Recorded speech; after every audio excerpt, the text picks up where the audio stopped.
London, 1842. She was reading quietly in the library, precisely because silence never demanded explanations. Northbridge House slept in that peculiar afternoon calm reserved for homes that had seen too much society and now preferred to rest between spectacles. Outside, the city hummed faintly, carriages rolling over cobblestone streets, distant voices drifting through iron gates. But inside the library, the world seemed paused, preserved between leather-bound volumes and polished oak shelves that rose toward the ceiling like solemn guardians of forgotten truths. Lady Margaret Holloway had chosen this room deliberately. She sat near the tall, arched window, where pale winter light spilled gently across the pages of her book. One ankle crossed over the other, posture elegant without effort, she appeared exactly what society expected her to be in such a setting, composed, unremarkable, and entirely untroublesome. It was a convincing illusion. Reading had always been her refuge, not because she wished to escape life, but because books offered something life rarely did: honesty. In stories, affection was chosen, not negotiated. Love was declared boldly, not whispered behind fans or traded across polished tables like currency. And quiet moments belonged to those brave enough to claim them. At 28, Margaret knew how rare such moments were. London did not reward women who preferred solitude, it tolerated them at best, especially women who possessed independence without a husband to justify it. The daughter of a successful industrialist, Margaret Holloway had inherited comfort without pedigree, respectability without pedigree, and therein lay her quiet scandal. She had refused marriage not once, not twice, but 3 times, choosing instead to oversee her late father's affairs with a competence that unsettled many gentlemen and irritated even more matrons.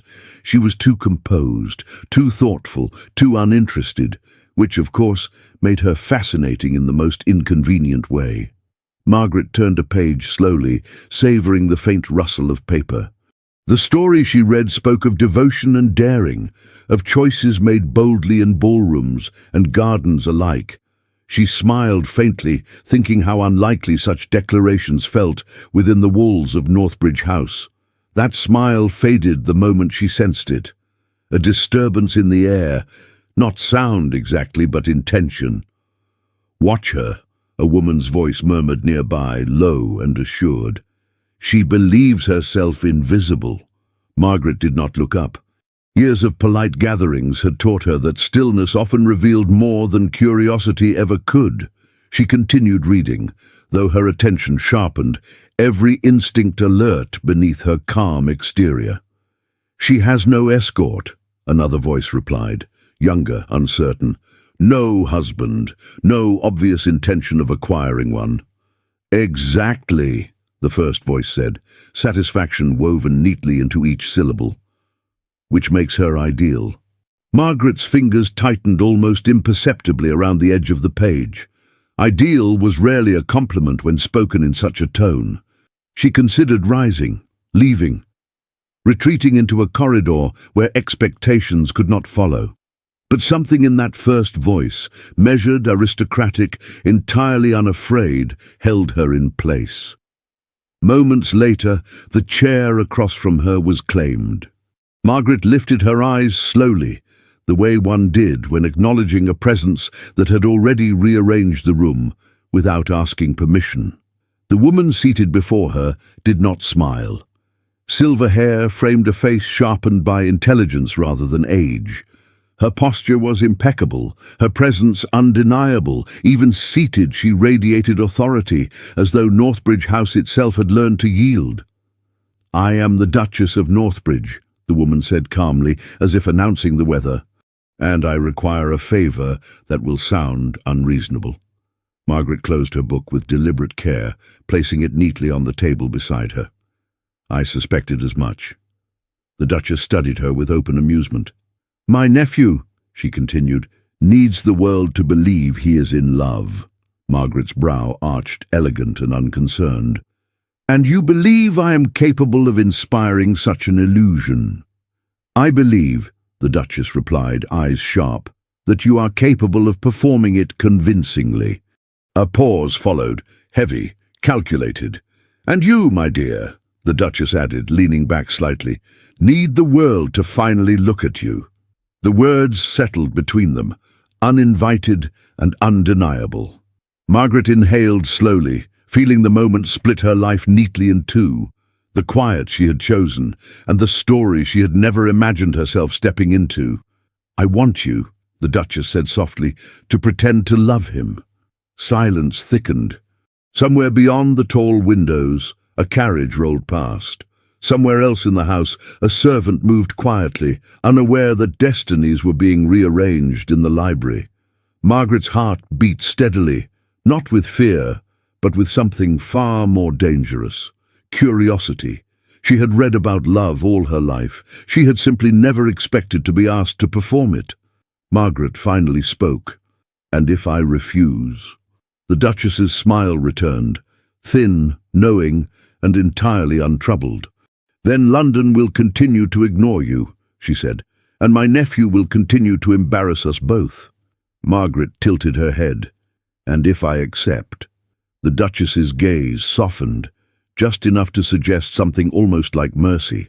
"Then," she said, "you will attend a ballroom within the week, on my arm, and London will finally decide you exist." Margaret exhaled slowly. A ballroom, a scandal, a lie dressed as love. She should have refused. Instead, she heard herself say, "I will require conditions." The Duchess laughed, once quietly. "Oh, my dear," she said, "I was hoping you would." The ballroom was not supposed to happen so soon. Lady Margaret Holloway learned this the moment the Duchess of Northbridge entered her sitting room the next afternoon, as if time itself owed her an apology for moving too slowly.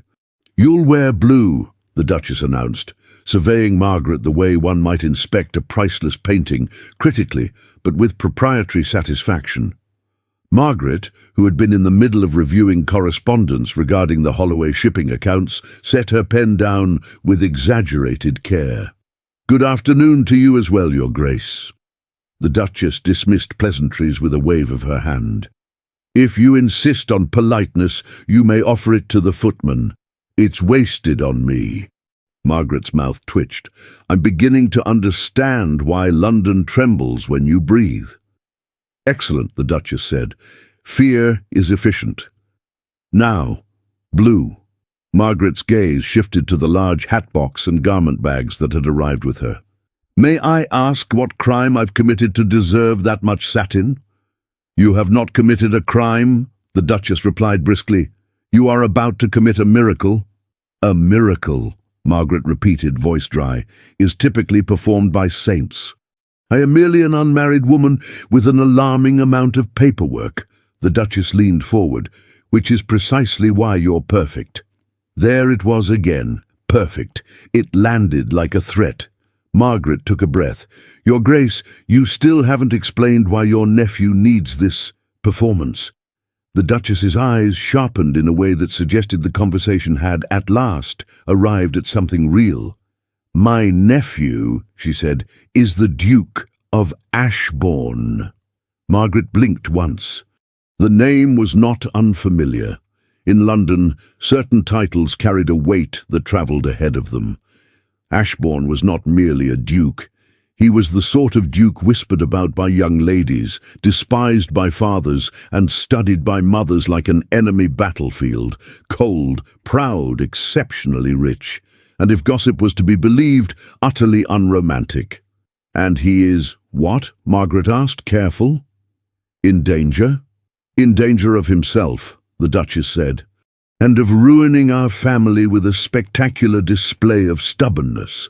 Margaret leaned back, folding her hands.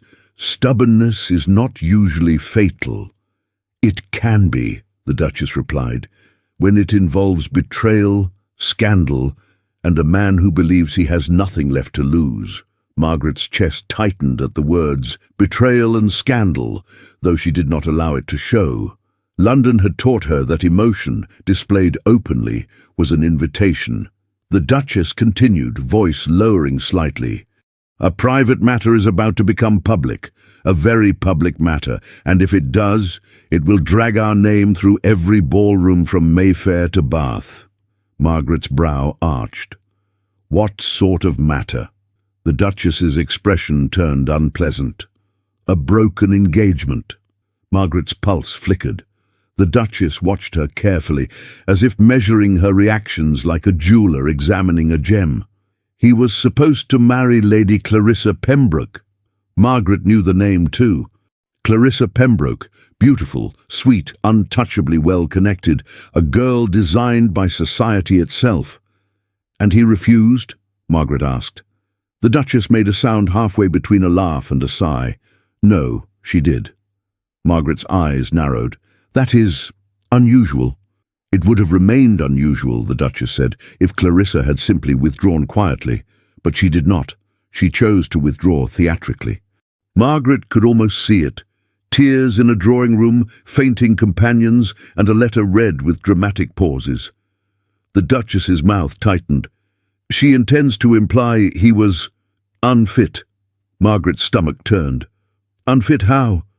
The Duchess's gaze held hers. As a husband. A brittle silence snapped into place. Margaret's mind moved quickly, assembling the implications. In London, a man could survive rumours of gambling, drinking, even occasional infidelity. But rumours that questioned his ability to be a husband, that struck at legacy, lineage, bloodline, it threatened everything. And your solution, Margaret said carefully, is that I pretend to love him. The Duchess nodded once. And that he pretends to love you. Margaret stared. Your Grace, she said slowly. Does he know this? The Duchess smiled. Margaret did not like that smile. He will, the Duchess promised. Momentarily, as if summoned by the statement, a commotion echoed faintly from the corridor outside.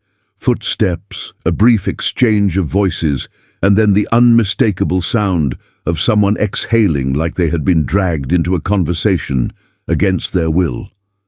The door opened, and there he was. The Duke of Ashbourne did not enter so much as arrive, as if the room had been waiting for him to exist before it could fully assemble itself. He was tall, taller than Margaret expected, and dressed impeccably in dark evening attire, despite it being broad daylight. His shoulders were broad, his posture disciplined, and his expression not quite cold. Not exactly. Cold implied calm. This was something sharper. His gaze swept the room, then landed on Margaret. She felt it like a hand at the back of her neck. Not leering, not flirtatious, assessing. The Duchess rose. "Darling nephew," she said brightly, as if greeting him at a picnic rather than a trap. "How lovely of you to join us." "I did not join," the Duke replied. His voice was deep, controlled, and somehow offended by the concept of voluntary participation. "I was intercepted." Margaret almost smiled.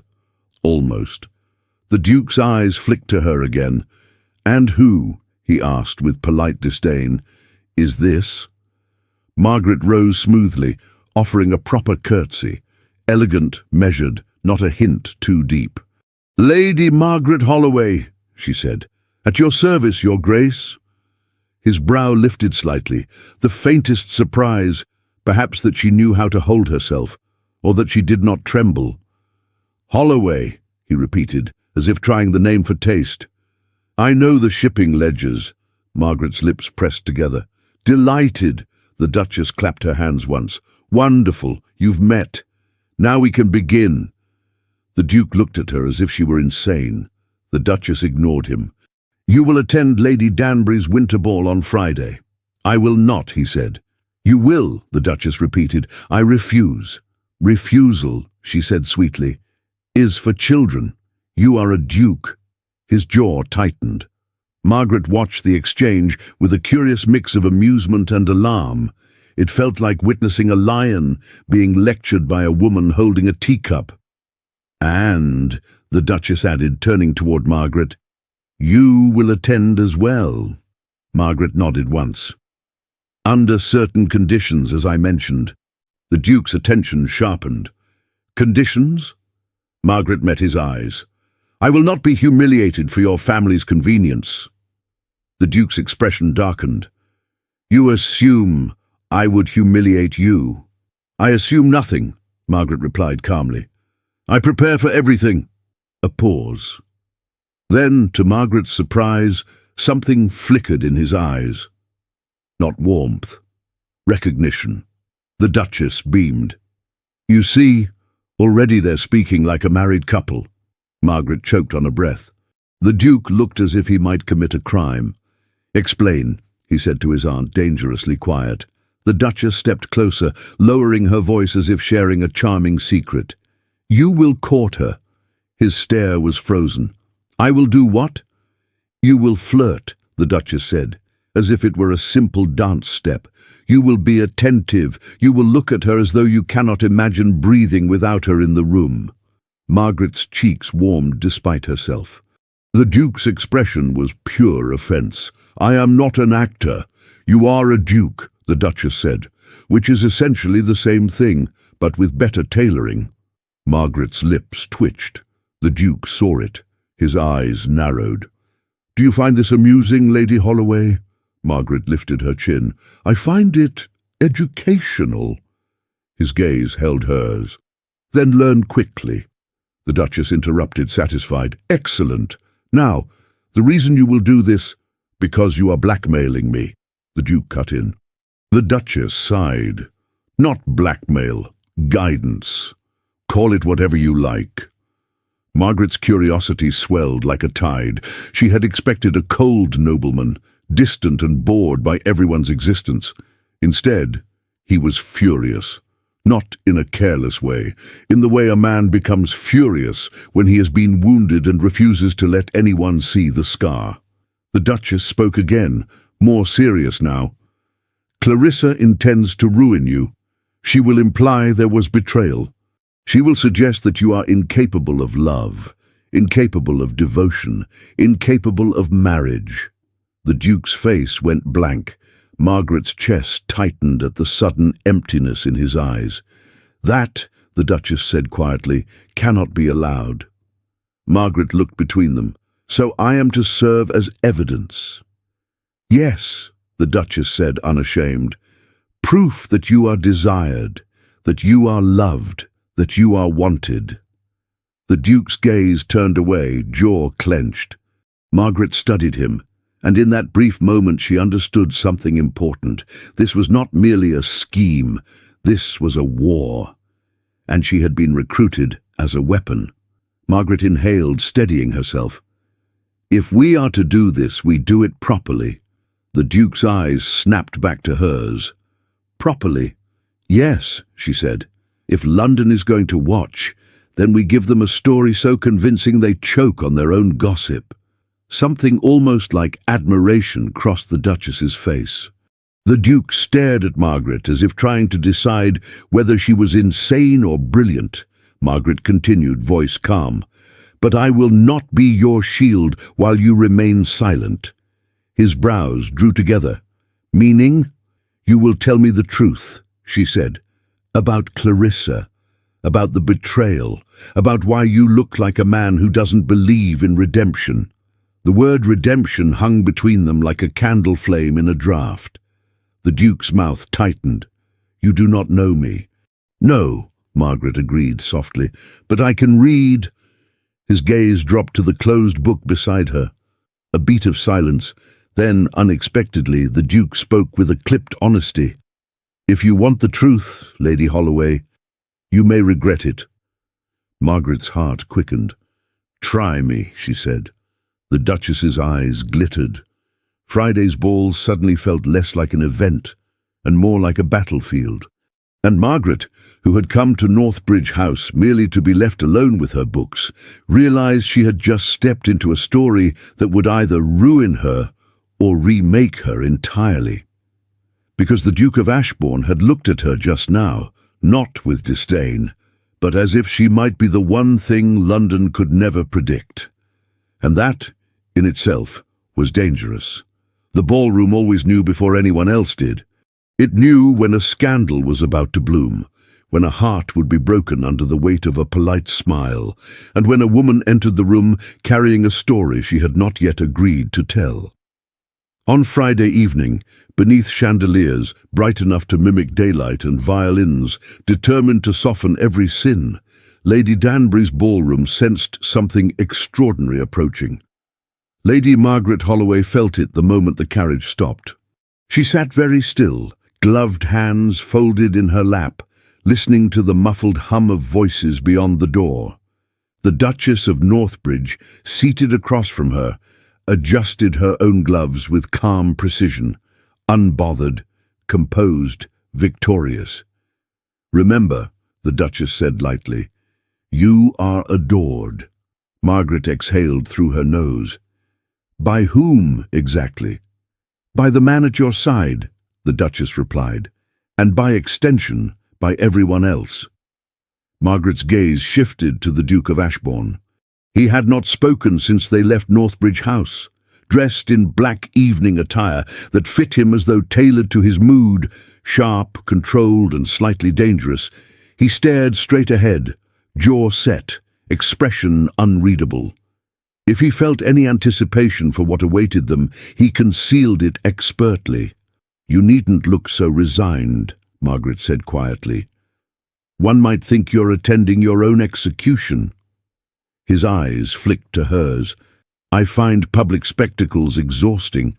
She smiled faintly. "Then you should find comfort in knowing that tonight you are the spectacle." The corner of his mouth twitched, almost a smile. Almost. The carriage door opened. Light flooded in. And suddenly, they were no longer alone.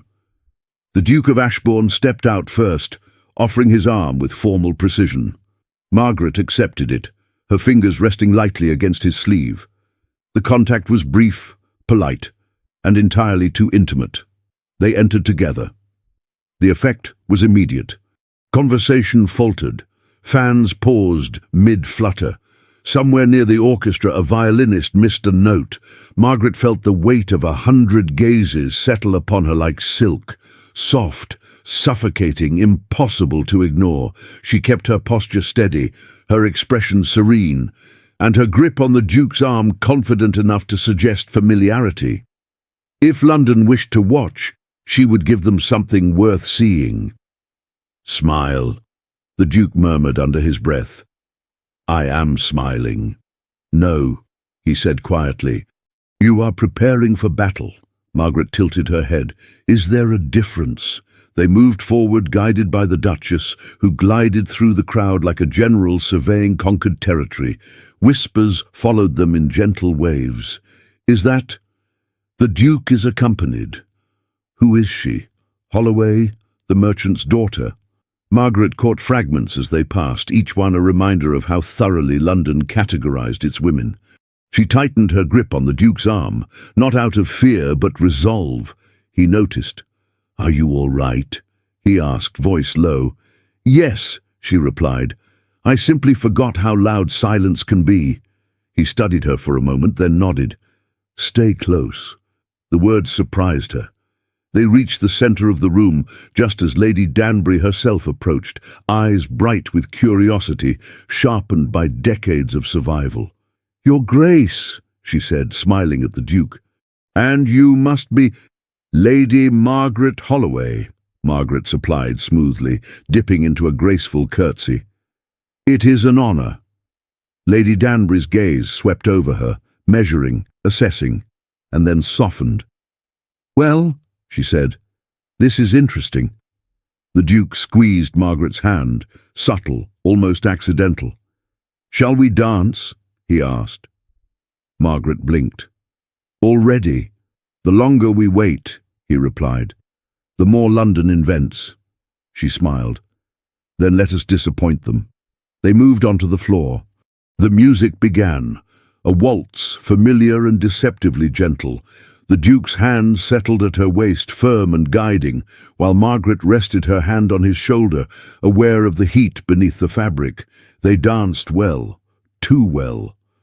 As they turned beneath the chandeliers, Margaret felt something shift, not in the room, but between them.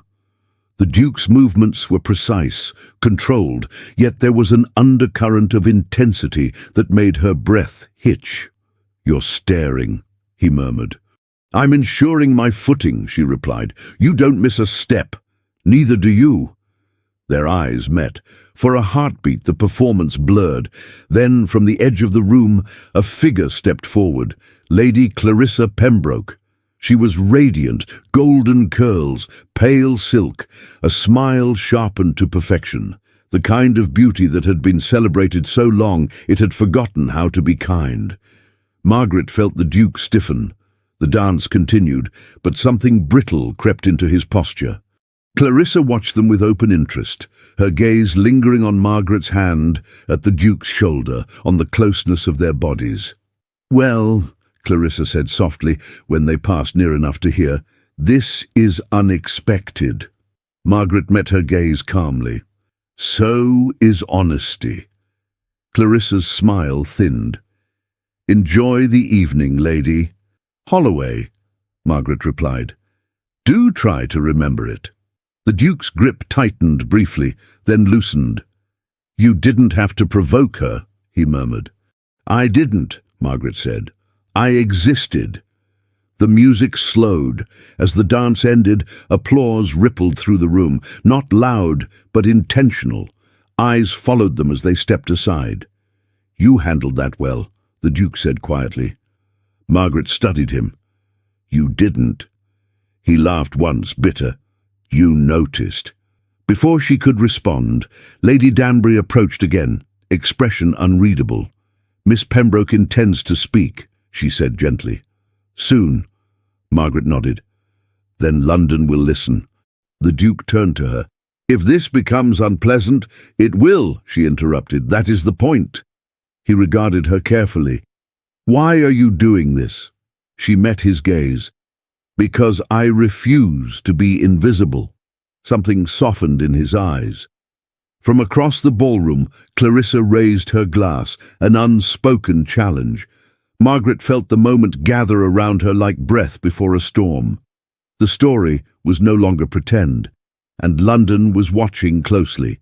There it is, the moment when pretending becomes perilous.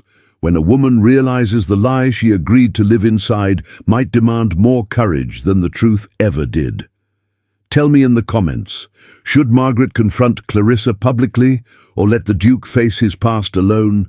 Clarissa took a step forward, and Margaret, without thinking, took the Duke's hand. Not as a performance, but as a promise she had not yet named. Clarissa Pembroke chose her moment with surgical precision. She waited until the applause had thinned, until the orchestra retreated into polite background music, until the room leaned subtly closer, like an audience sensing the beginning of a duel. Then she approached, silk whispering at her ankles, smile immaculate. "Your Grace," Clarissa said sweetly, eyes never leaving the Duke's face. "How surprising to see you." The Duke inclined his head. "Miss Pembroke." Margaret felt the shift immediately, the tightening of his shoulders, the way his hand stilled at her waist. Not fear, control. The kind of restraint that came from having learned the cost of reaction. Clarissa's gaze slid to Margaret at last. "And you must be—" "Lady Margaret Holloway," Margaret replied, offering a courteous smile. "It's a pleasure." Clarissa's smile sharpened by a degree. "Is it?" Margaret held her ground. "Tonight I believe it is." A murmur passed through the nearby circle. Clarissa laughed lightly, as if amused by a child's cleverness. "How charming. One does admire confidence, especially when it appears so suddenly." "Confidence," Margaret said evenly, "tends to flourish when it's no longer required to apologize for existing." The Duke's hand tightened, briefly, then eased. A warning, or perhaps gratitude. Clarissa turned back to him. "I confess, I hadn't expected you to recover so quickly. I didn't know I was unwell," he replied. "Oh," Clarissa said softly. "You were." Margaret inhaled. She felt the barb, even if it hadn't been meant for her. Clarissa was not here to duel with wit. She was here to draw blood without staining her gloves. "Lady Pembroke," Margaret said, stepping half a pace forward, "if you have business with the Duke, perhaps it would be kinder to speak plainly." Clarissa's eyes flickered. "Kindness has never been my weakness." "Then allow me to lend you some," Margaret replied pleasantly. "You ended an engagement. He survived. London will survive too." A hush, a held breath. Clarissa studied Margaret with open calculation now. "You are bold." "Only when necessary." Clarissa smiled thinly. "Enjoy the evening, Lady Holloway. London has a way of correcting misunderstandings." She dipped into a curtsy and withdrew, leaving a wake of speculation behind her. Margaret exhaled slowly. The Duke did not speak until they had moved away, finding refuge near a pillar draped in greenery. "You shouldn't have done that," he said quietly. "I know," Margaret replied. "I did it anyway." He watched her for a moment. "You didn't flinch. I grew tired of flinching years ago." Something softened in his expression, an easing that startled her. "Thank you," he said. She met his gaze. "You're welcome. But understand this. If I am to be your proof, I will not be your silence." A pause. "Fair," he said. The Duchess appeared at their side like a well-timed encore. "Splendid," she said. "You're already the evening's favourite rumour." Margaret smiled. "I do hope it's a flattering one." "Oh, it is," the Duchess assured her, "mostly because no one can quite decide whether you're brave or reckless." "Those are often the same," Margaret said. The Duchess nodded approvingly. "Come, you've made your entrance. Now we leave them wanting more." They departed under a haze of glances and whispers. Outside, the cold air felt bracing, cleansing after the heat of the ballroom. The carriage ride back was quieter. Margaret watched the city pass by, lights blurring into gold streaks. She felt the evening settle inside her, not as triumph, but as consequence. "You handled Clarissa better than I did," the Duke said at last. "She expected you to bleed," Margaret replied. "I simply refused to." He considered that. "She knows my weaknesses." "Then it's time someone knew your strengths." His eyes flicked to hers. "Do you?" "Not yet," she said, "but I intend to."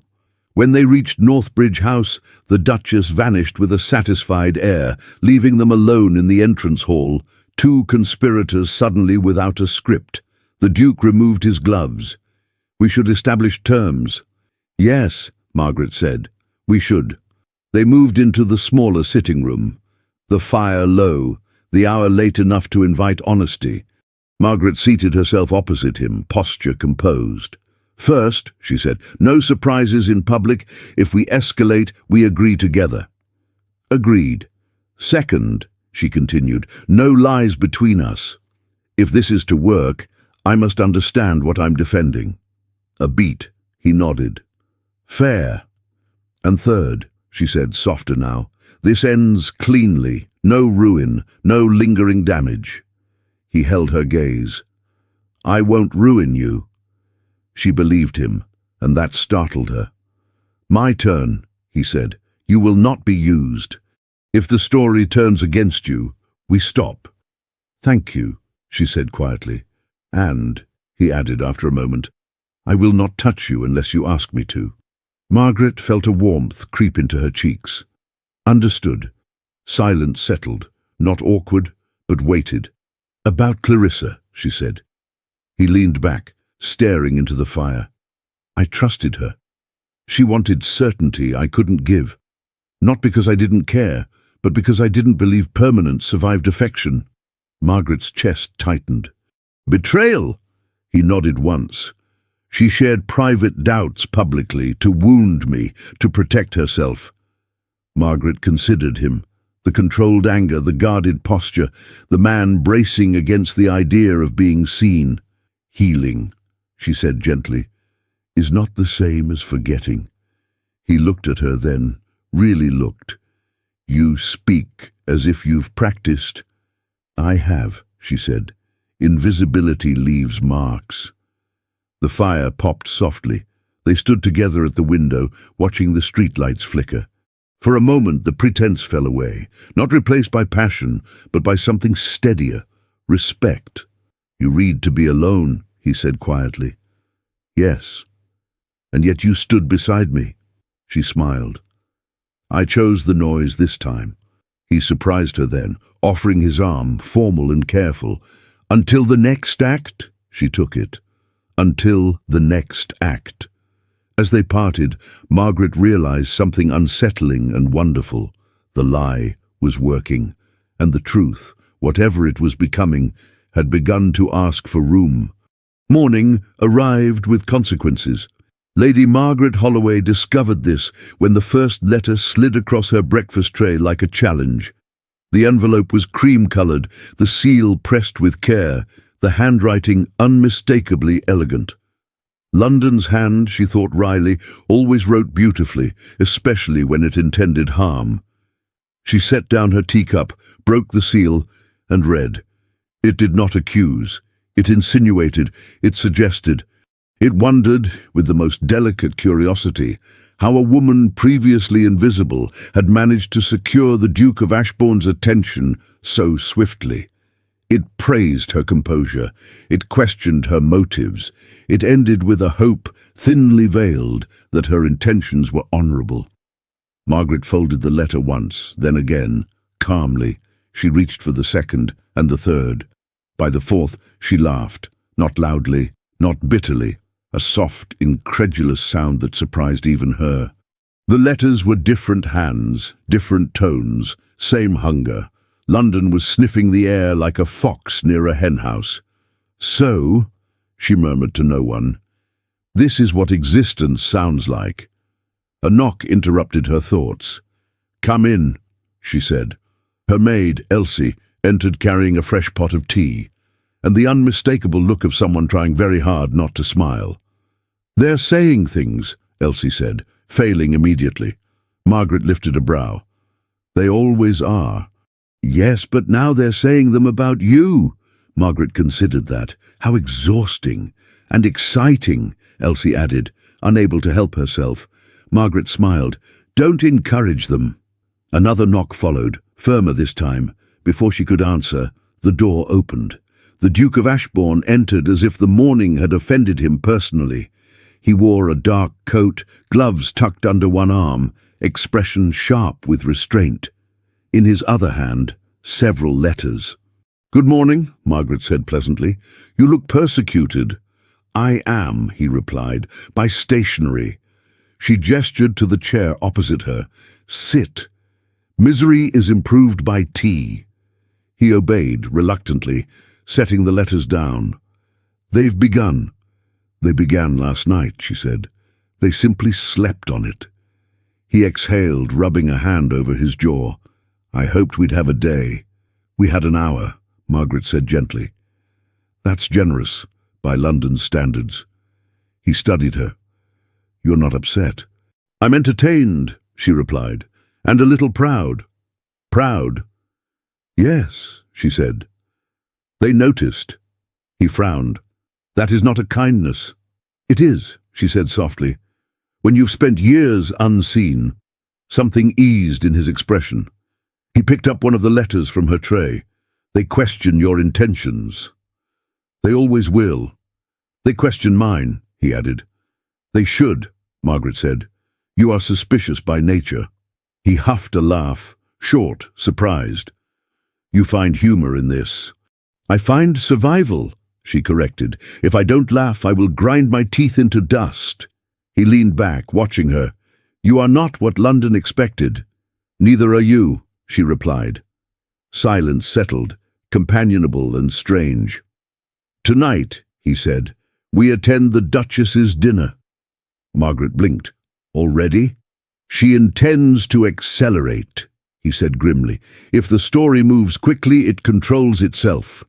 Margaret nodded. "Then we must be convincing." He hesitated. "There is something else." She waited. "There are rules," he said, "unspoken ones." "Spoken rules are more reliable," he met her gaze. "They will expect affection." Margaret's pulse flickered. "Define affection." He looked away. "Touch, proximity, familiarity." She considered him carefully. "And can you manage that?" His jaw tightened. "I can perform." Margaret rose, crossed the room, and stopped in front of him. "Then let us practice," she said lightly. He froze. "Now?" he asked. "Now," she replied. "Before an audience." She offered her hand. Slowly he took it. His touch was warm, steady, too aware. "Closer," she said. He stepped in, carefully, as if approaching a skittish animal. "Relax," she murmured. "You are allowed to breathe." He did. She placed his hand at her waist, guiding it, firm, deliberate, his fingers curved instinctively. "There," she said. "That looks like familiarity." His eyes darkened. "It feels like danger." She smiled. "Most interesting things do." Their gaze held. For a heartbeat, neither moved. Then she stepped back. "That," she said, "will suffice." He stared at his hand as if it had betrayed him. Later that evening, Northbridge House glowed with candlelight and expectation. The Duchess's dining room buzzed with polished laughter and measured glances. Margaret entered on the Duke's arm, posture serene, smile effortless. "Ah," the Duchess said, eyes alight. "There you are." Dinner unfolded like a performance, questions disguised as compliments, curiosity wrapped in civility. Margaret answered gracefully. The Duke watched her with open admiration. When dessert arrived, a guest leaned in. "You two seem well matched." Margaret smiled. The Duke squeezed her hand. "We agree," he said. The words landed differently than intended. Later, as guests departed and the night softened, they found themselves alone near the terrace doors. "You were excellent," he said. "You were tolerable," she replied. He laughed, genuine, unguarded. On impulse, she reached out and adjusted his cravat. A small thing, intimate, entirely unnecessary. His breath caught. "So," she said softly, "this is how it begins." He looked at her, not as a duke, not as a shield, but as a man standing at the edge of something uncharted. "Yes," he said quietly, "this is how it begins." Their hands brushed. This time, neither pulled away. Rumors matured overnight. They did not rush anymore. They lingered. They sharpened. By morning, London was no longer merely curious. It was invested. Lady Margaret Holloway felt it in the way invitations arrived with unusual haste, in the way servants paused a second too long before speaking her name, in the way even the air around Northbridge House seemed to hum with anticipation. By noon, the letter arrived. It was not elegant. It did not pretend to be kind. Margaret recognized Clarissa Pembroke's hand immediately. Precise, confident, unafraid of cruelty. She read it once, then again. Each word was carefully chosen to wound without leaving evidence. Clarissa congratulated her on the performance. She wondered aloud how long such affection could last when built on convenience. She expressed concern, so sincere it almost hurt, about the Duke's patterns. And then, delicately, she planted the seed. A man who cannot commit once will not commit twice. Margaret folded the letter slowly. This one was different. It was not meant to embarrass her. It was meant to divide them. That evening the Duke arrived unannounced. Margaret knew it was him before Elsie spoke. There was a tension to his presence now, a weight that moved ahead of him through rooms like a shadow. He stood by the window, back to her, hands clasped behind him, every inch the Duke, every breath restrained. "You've received letters," he said. "Yes," Margaret replied calmly. "So have you." He turned. "Clarissa wrote to you." She did not deny it. She wished to be remembered. His jaw tightened. And she is very skilled at doubt, Margaret said, but not original. He studied her carefully, as if searching for damage. She intends to turn London against you, he said, against us. Margaret tilted her head. Is that a warning or a confession? His eyes flickered. Both. She gestured to the chair opposite her. Then sit. We should address it like rational conspirators. He obeyed reluctantly. I won't have you harmed by this, he said. If it escalates... We knew it would, Margaret interrupted. And if you withdraw now, it confirms every suspicion she's planted. He exhaled sharply. You speak as though you've done this before. In another way, she said. Women are taught early how to endure reputations that aren't ours. A pause. I should end this, he said quietly. Margaret's heart stilled. Why? Because the lie is becoming complicated. She met his gaze steadily, or because the truth is. Silence pressed in. He stood abruptly. We're attending Lady Harcourt's musicale tonight. Margaret blinked. That is not an answer. It's a decision, he said. If we are to survive this, we cannot retreat. We must move forward, publicly. Margaret rose. Very well. The musicale was smaller than the ballroom, more intimate, and therefore far more dangerous. Candlelight pooled in corners. Conversations carried, eyes lingered. They arrived together. Whispers followed immediately, sharper than before.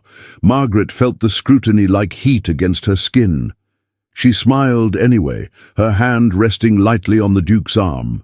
He leaned closer, murmuring polite observations, playing his role with unsettling ease, too much ease.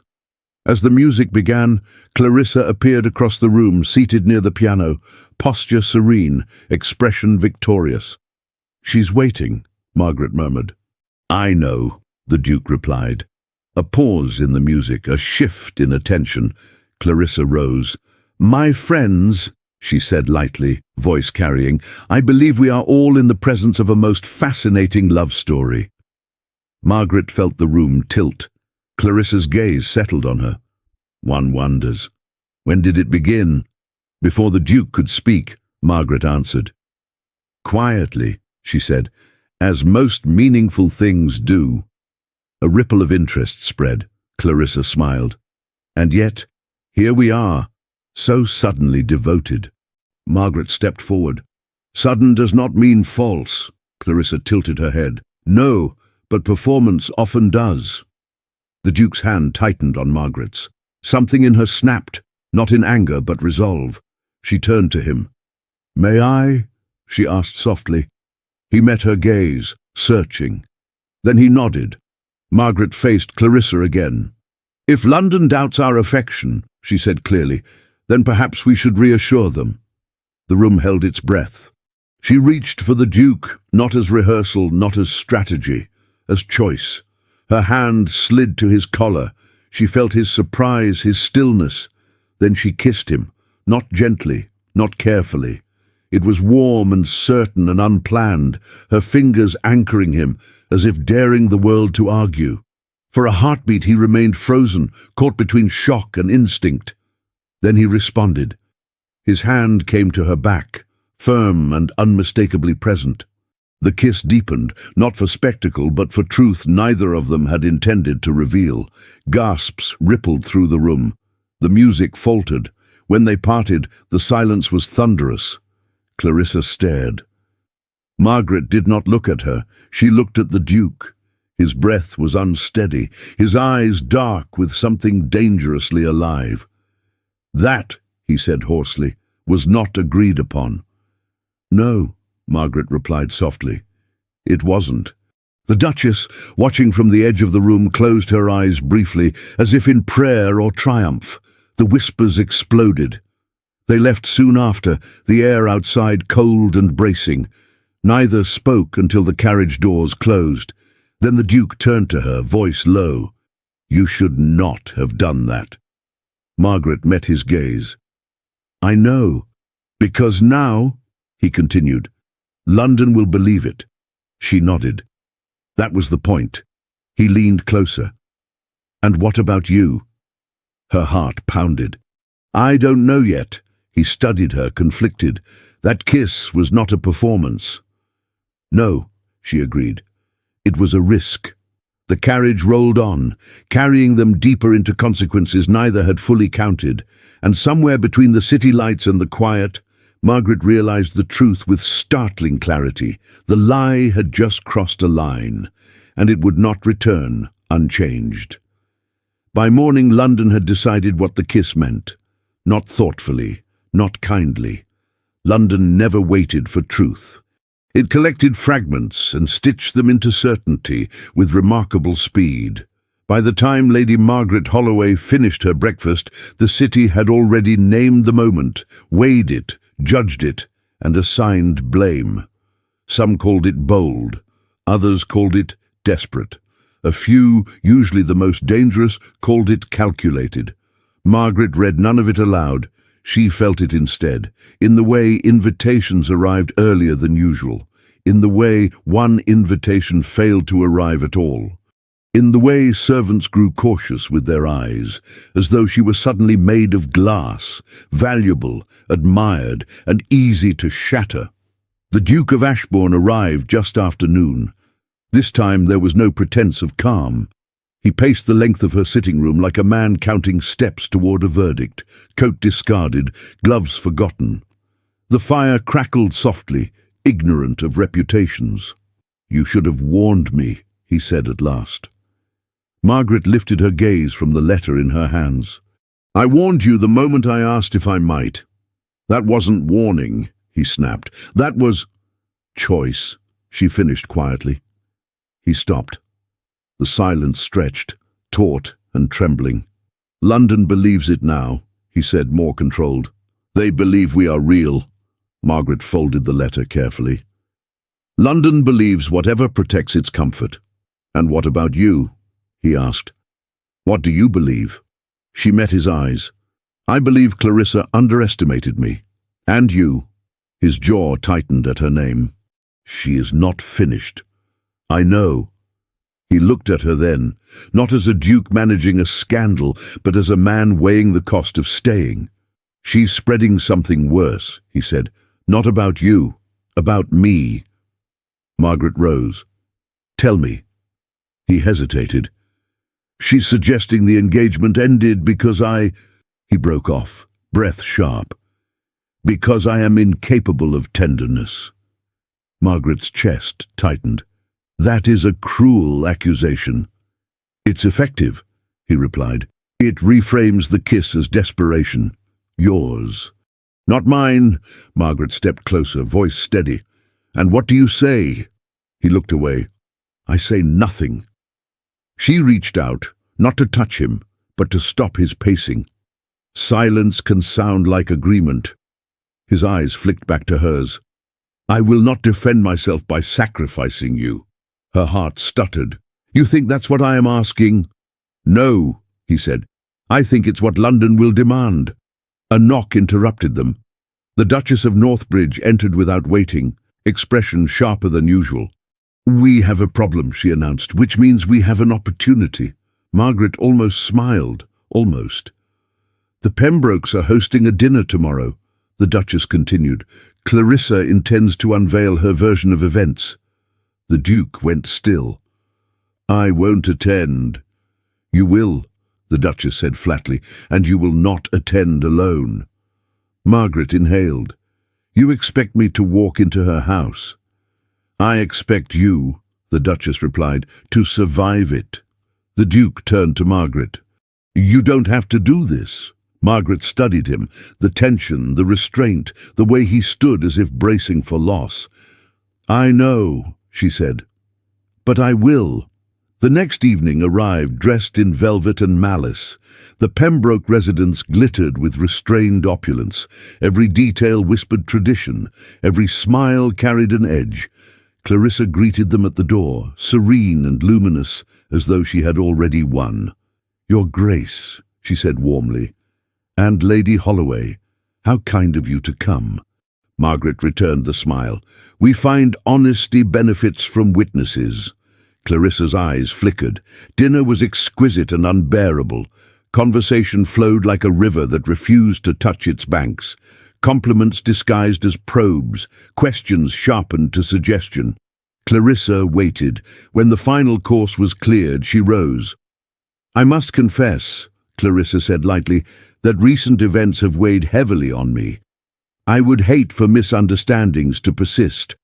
Margaret felt the room lean forward. Clarissa's gaze settled on the Duke. "I once believed myself loved. I was mistaken." A murmur rippled. The Duke did not move. Margaret did. She stood, spine straight, voice calm. "Love does not require perfection, Lady Pembroke, only courage." Clarissa smiled sadly. "And yet some men find courage elusive." Margaret felt it then. The turning of the room, the collective breath waiting for the Duke to fail. He did not. He stood. "I ended the engagement," he said clearly, "because I would not offer a woman a future built on pretense." Gasps. Clarissa stared. "You told me." "I told you the truth," he continued. "You asked for certainty. I offered honesty." Margaret felt something break open in her chest. Not pain, relief. The Duke turned to her. "And I have learned," he said, voice steady, "that tenderness grows where trust is allowed." He took Margaret's hand, not for show, for choice. The room erupted, voices, whispers, scandal blooming in real time. Clarissa sat down. They left soon after. In the carriage, silence pressed in again, but this time it felt different, lighter. "You didn't have to say that," Margaret murmured. "I did," he replied, "for myself." She looked at him. "And for me?" "Yes." Their fingers remained entwined.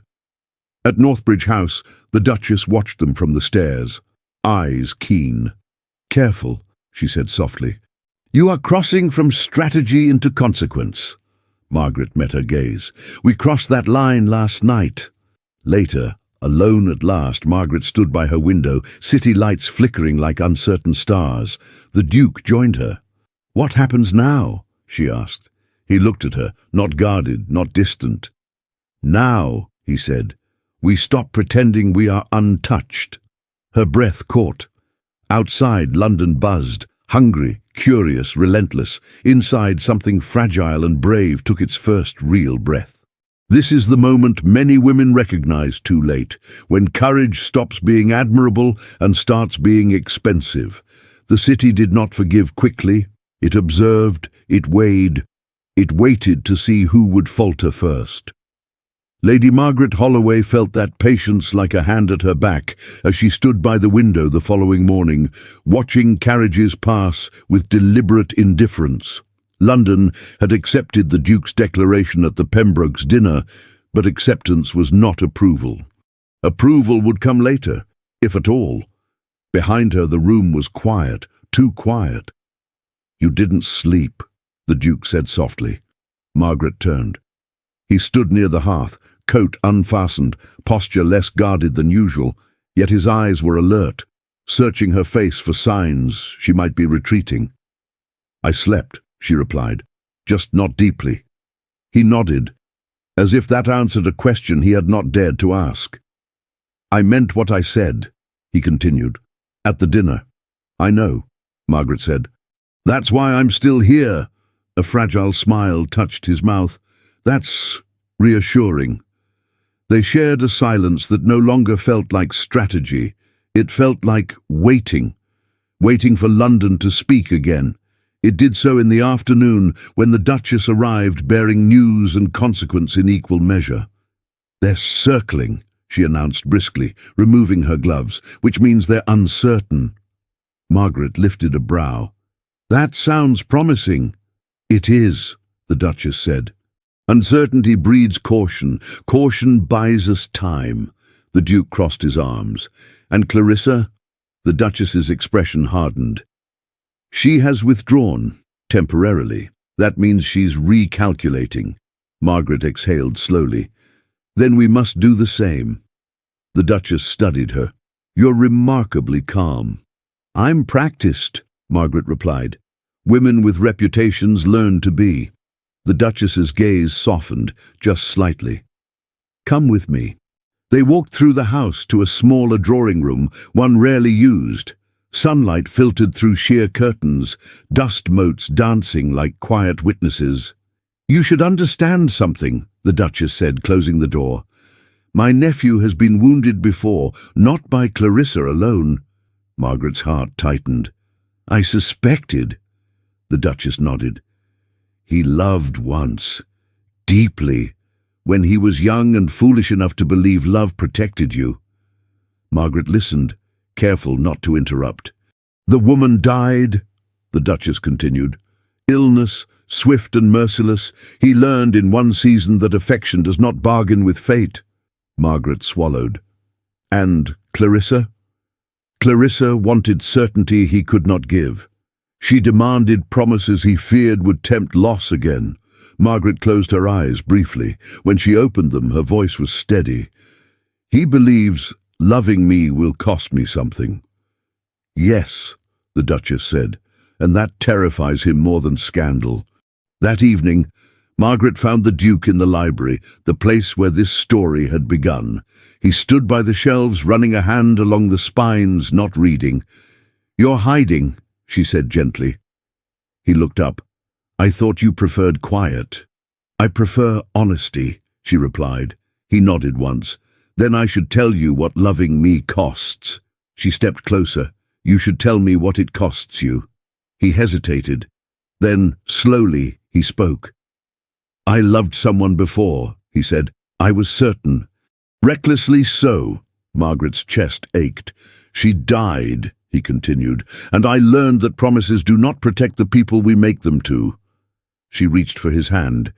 He did not pull away. "When Clarissa asked for certainty," he said, "I saw a future where I failed again." Margaret's voice was soft. "You did not fail. You survived." He met her gaze. "And now?" "Now," she said, "you're hiding behind survival." Silence stretched. "I will not be the woman you protect by withholding yourself," she added quietly. "If you choose me fully, or not at all." He searched her face. "And if loving me costs you?" She smiled faintly. "Then I will pay it knowingly." His breath caught. That night they stood on the terrace, the city below muted and distant. He reached for her, not in haste, not in fear, but with deliberate care. Their kiss was slower this time, considered, real. When they parted, he rested his forehead against hers. "I am afraid." "So am I," she replied. "That doesn't disqualify us." Inside, London continued its restless hum. But for the first time, neither of them felt compelled to listen. London announced the test with impeccable cruelty. It arrived in the form of an invitation, thick parchment, black ink, and a seal that carried weight. The Royal Assembly, attendance expected, absence noticed. An evening designed not merely to entertain, but to confirm which stories the city would keep. Margaret read the card once, then handed it to the Duke. "They want us under the brightest lights," she said. He nodded. "They want a verdict." The Duchess of Northbridge entered moments later, already prepared for battle. "They want to see whether your courage survives daylight," she said briskly, "and whether affection holds when it is no longer whispered." Margaret folded her hands.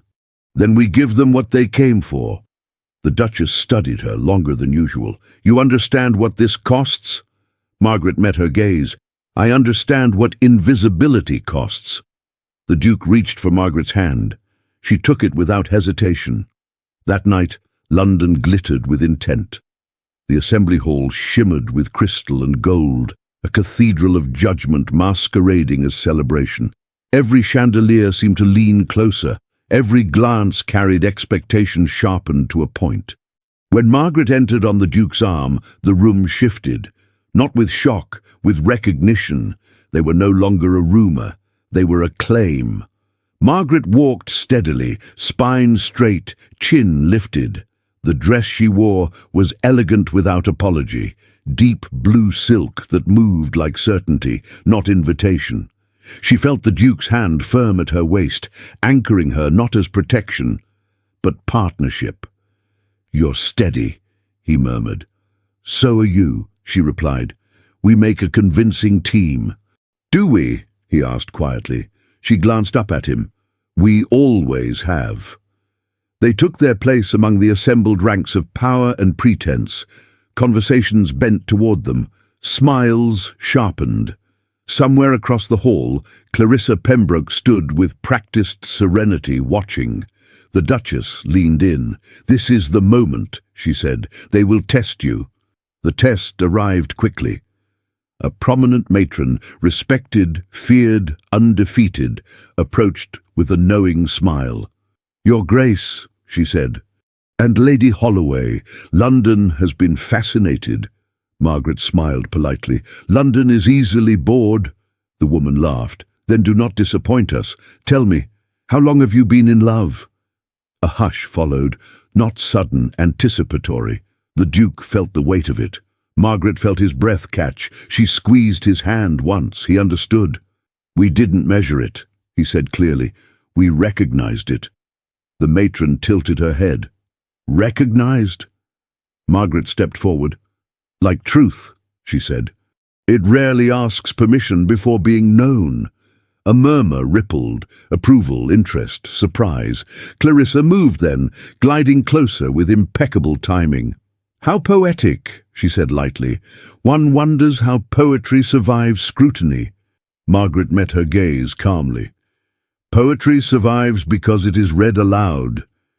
Clarissa smiled thinly. "Then, by all means, continue." The Duke inhaled. This was it. He turned toward Margaret, not toward the room. "I loved once before," he said, voice steady enough to still the air, "and I learned the wrong lesson from loss. I believed withholding myself was safer than risking pain." Margaret's heart pounded, but she did not interrupt. "I was wrong," he continued. "Love does not ask us to be fearless. It asks us to be present." He took Margaret's hands fully now, undeniable, public. "And I am present," he said, "with her." Silence fell, complete and irrevocable. Margaret felt the city decide. Clarissa's expression faltered, just for a breath.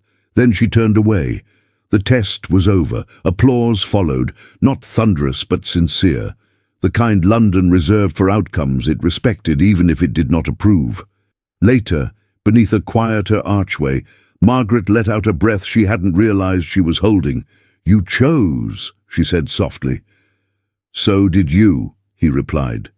She smiled. "Yes, I did." The Duchess joined them, eyes bright. "Congratulations," she said. "London has accepted your story." Margaret tilted her head. "And now?" The Duchess smiled knowingly. "Now you must decide whether to live inside it." As the night waned and the city exhaled, Margaret stood once more by a window, this time not alone. The Duke stood beside her, their reflections intertwined in the glass. "I won't promise safety," he said quietly. "Only honesty." Margaret rested her hand over his heart. "That is all I've ever asked." They turned back toward the room together, and London, for once, followed. As the assembly drew to a close, a final truth settled between them, quiet, profound, undeniable. The story had begun as a performance, but it would not end that way. The morning after London decided to believe them arrived without spectacle. No applause, no whispers pressing against the windows. Just pale sunlight slipping across the floors of Northbridge House, gentle and unassuming, like an ending that did not need permission to be peaceful. Lady Margaret Holloway woke before the bells. She stood by the window, wrapped in a soft shawl, watching the city stretch itself awake. For the first time in weeks, she felt no urge to measure the day by rumours or letters or glances. London could speak when it wished. She had learned how to listen without obeying. Behind her, footsteps approached, unhurried, familiar now. "You're awake," the Duke of Ashbourne said softly. She turned. "I didn't want to miss the quiet." He smiled faintly. "It doesn't run away anymore." He joined her at the window, close enough that their shoulders brushed. No performance, no audience, just the shared awareness of a night survived and a future no longer theoretical. "I received a letter this morning," he said. Margaret raised an eyebrow. "Threatening?" "No," he replied. "Clarissa is leaving London." Margaret exhaled slowly, not in triumph, but release. "That is wise." "She wished me happiness," he added, "or at least she wished me distance." Margaret smiled. "Those are often the same." They stood in silence, watching a carriage roll past. "I should apologize," he said suddenly. Margaret turned toward him. "For what?" "For asking you to pretend," he replied, "for placing you in harm's way, for letting my fear disguise itself as restraint." Her expression softened. "I agreed." "Yes," he said, "but I benefited first." She considered him carefully. "Do you still believe loving someone invites loss?" He met her gaze. "I believe it invites life, and that loss is the price of having lived fully." Her breath caught. "That," she said quietly, "is the first promise you've made without flinching." He reached for her hand, not cautiously now, but with certainty. "And this," he said, "is the one I intend to keep." They did not kiss. Not yet. Instead, he pressed his forehead to hers, an intimacy deeper than spectacle, and whispered, "Stay." She smiled, slow, sure, unmistakable. "I was never passing through." The engagement announcement was modest by London standards. No excessive fanfare, no strategic leaks. Simply a notice delivered in ink and confidence. London reacted, of course, but without its usual appetite for blood. The story had settled. The ending had been accepted. At the first public dinner after the announcement, Margaret noticed something remarkable. No one asked how it had begun. They only asked how she was. "You changed the rules," the Duchess observed later, watching the room with satisfaction. Margaret tilted her head. "I only refused to disappear." The Duchess studied her for a long moment. "You did more than that. You reminded them that women are not accessories to stories. We are authors." Margaret smiled. "You taught me how to negotiate with power." The Duchess waved a hand. "You taught yourself how to wield it." Across the room, the Duke watched Margaret laugh at something a guest said, really laugh, unguarded and warm. Something in his chest loosened. For years he had believed love demanded vigilance. Now he understood it demanded presence. Later that evening, when the guests had gone and the house had returned to its softer rhythms, Margaret found herself once again in the library. The same chair, the same window, the same shelves. Only now she was not alone. The Duke stood behind her, hands resting lightly on the back of the chair. "Do you miss it?" he asked. "The quiet?" She considered the question honestly. "No," she said. "I learned it was never silence I wanted. It was agency." He nodded. "And now?" "Now," she said, standing and turning toward him, "I want partnership." His smile was slow, reverent. "Then allow me," he said, "to love you without pretense." Her heart swelled, not with urgency, but recognition. She rose onto her toes and kissed him. This time there was no urgency to prove anything, only warmth, only certainty, only the gentle understanding that what began as performance had become devotion. When they parted, she rested her head against his chest. "Do you know," she murmured, "that our story will be told badly by some?" He chuckled softly. "Almost certainly. And exaggerated by others." "Undoubtedly." She smiled. "Good." He lifted her chin. "Why?" "Because the truth," she said, "belongs to us." In the weeks that followed, Margaret noticed something unexpected. The letters stopped. The whispers faded. London moved on. And in that movement, she discovered the quiet again, but this time it was chosen, not imposed. One afternoon she returned to the library with a book in hand. She sat by the window, sunlight warming the page, reading quietly, not because silence demanded explanations, but because she no longer did. The Duke passed by the doorway, paused and smiled, and Margaret, for the first time in her life, read not to escape the world, but to rest inside it. Some love stories begin with certainty, others begin with courage. This one began when a woman chose not to disappear and a man chose not to hide. Love did not rescue them, it met them where they stood. And together they learned that healing is not the absence of fear, but the decision to remain present despite it. If this story moved you, if Margaret's courage, the Duke's healing, or their quiet devotion stirred something in you,